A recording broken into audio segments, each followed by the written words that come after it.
Debbie, you wanted to bring up something about your favorite guy, Donald Trump, who managed to tick you off yet again.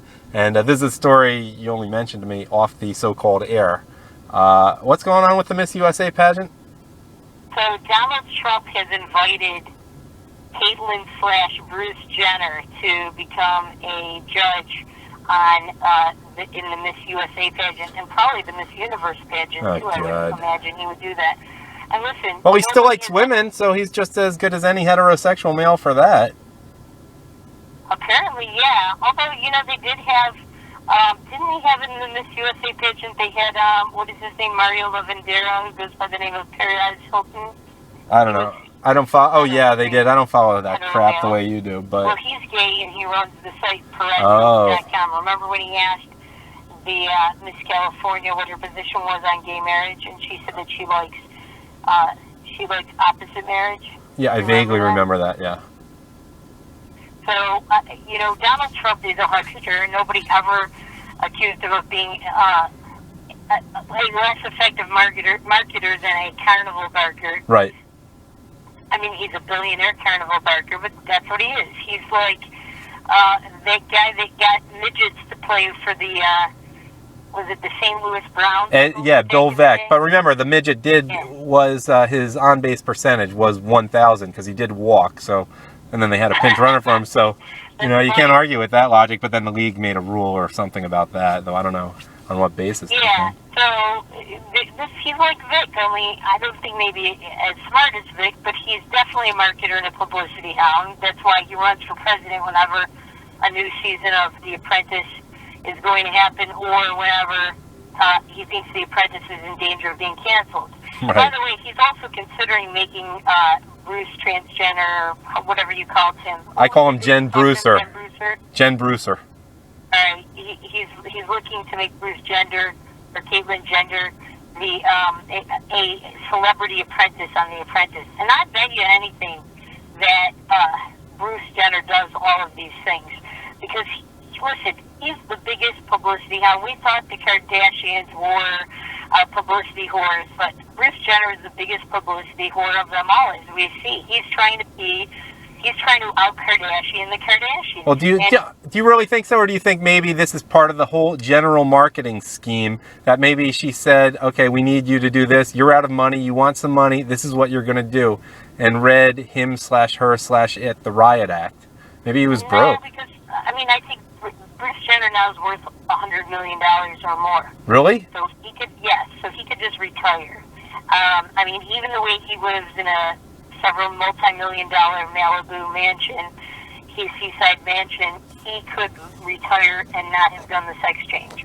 I think he's nuts a little bit. I think it's a mental illness. I think also he's a fame whore, and he is trying to out-Kardashian the Kardashians. Now listen, he's even trying to out-Kardashian his own son. Because his oldest child, actually, Burt Jenner was in a race. The Sunday, he's been trying his whole life to become a champion racer, race car driver. Mm-hmm. And the Sunday before Bruce Jenner announced or released these photos, I think he released the photos that Sunday night or that Monday morning. His son finally won a race. It was his last-ditch attempt to become a professional racer. And he took away his son's day in the sun. So, and his son said after the pictures came out, well, I think Caitlyn Jenner is going to be a better father than Bruce was. Oh. Yeah. So, and his daughter, Cassandra, his oldest daughter, said the same thing, too. So, I think that there is, I think he's got this crazy fame-seeking instinct to him that he's willing to step over his own children and throw them under the bus, and he'll do anything for fame. And I think he'll take Donald Trump up on all these things. And I think the reason Donald Trump got this idea is that Bruce Jenner said that when he was choosing the names, he was watching the Miss America pageant, and he liked several names, and Caitlyn is the name that won out among him and his friends and his assistant. And that's what he picked. And I think she was Miss Connecticut, the Caitlyn woman. Well, what's funny... what's funny to me is he chose a name. He was born in 1949. There's like no one born in 1949 named Caitlin. It's like Ashley or one of the other trendy names now. Somebody in Ireland. I guess, but it's like who's... kind of an Irish kind of a name. I guess, but you know, Caitlin's a very big name among people in their teens and 20s now, but not among... That's the magic of when you get artificial breasts as a man and you plan to cut off your penis in a year. You can pick whatever name you want, and it doesn't have to be a name that was in existence in 1949. Hey, a name being in existence or not hasn't necessarily kept somebody from telling the truth of how they came up with the name anyway. I mean, look at Hillary Clinton. How she said right.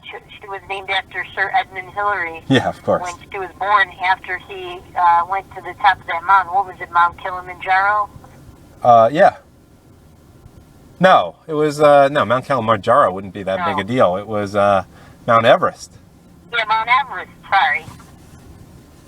Yeah. Everest, the monster. So I think Bruce Jenner's going to take him up on it. I think it's going to be a win-win for both of them because a lot of people will watch to see what kind of gown Bruce Jenner wears, what kind of dress, or what kind of questions he asks, and they show how the judges vote on these contestants, and people are going to watch. There's a big curiosity factor and gawker factor, I think, around Bruce/Caitlyn Jenner, and I think people are going to watch what he does for the next few appearances, and then I think it's going to die down. I think people are going to finally get sick of it. I mean, I'm sick of it already. I was sick of it after the Diane Sawyer interview, maybe even before. Yeah. Because I said on my website in 2008 that he was going to get a sex change. How did you even think about this in 2008? What did you pick up on 7 years ago? If you looked at him, he had so much plastic surgery. Oh, even then, okay. That he looked to me like a post-op transsexual already. And I think that there's kind of a sickness and illness with this. I think it's part of that whole body dysmorphic disorder, and I think that, you know, if you look at Michael Jackson, he really was feminized with all this surgery and all this stuff, and his behavior became more feminine. I think there's a tie there to all of that, and I think when people get addicted to plastic surgery, as he did, well, you and I... He looked to me like he already was one, and I thought he would do it. Interesting. Well, maybe it's a logical progression. I mean, you and I are both try to be observant Jews, and, you know, Orthodox Jewish men aren't even allowed to dye their hair or their beards because that's considered effeminate activity, which is a no-no. So, you know, at least from our particular perspective, any kind of plastic surgery, except for, I guess, perhaps reconstructive, etc., is generally frowned upon, though obviously Jen Brewster is not Jewish, which is a good thing in my opinion. So it's just, you know, that is... You know, one can make the case, at least from our particular bias, that he was acting effeminate a long time ago. Right. But I will say... And I think he was, and he admits that he was, and if you watch some of the interviews or listen to some of the things he said. Yeah, and you've talked about that kind of stuff, and I don't want to go too off topic in terms of Putin. No, I'm sorry, it's not you who did that. It's your the Catholic version of you, Ann Barnhart, who talked about Putin and Kerry, but that's because they're just trying to get laid by women in their 20s and 30s. They've had all sort of plastic surgeries, but that's Ann Barnhart, not you. But you both are cool with me. I was going to say the other thing with Jen Brewster, though, in his defense, as someone who should be judging the pageant, you could give him you could make the case is he's worked a hell of a lot harder to get decent looks as a woman than the average woman does or the average man does. So who better to judge the Miss USA pageant in a weird, perverse sort of way? You could give him, you could say no one works harder at this than he does. She does. I don't know. I think he learned from the Kardashians. I mean, his two youngest daughters, Kendall and Kylie Jenner, who, you know, I think are the youngest Big Time Kardashians. Right. They have said, or at least Kylie has said, that for a night out, she spends 2.5 hours in makeup before she goes out. And how old is she?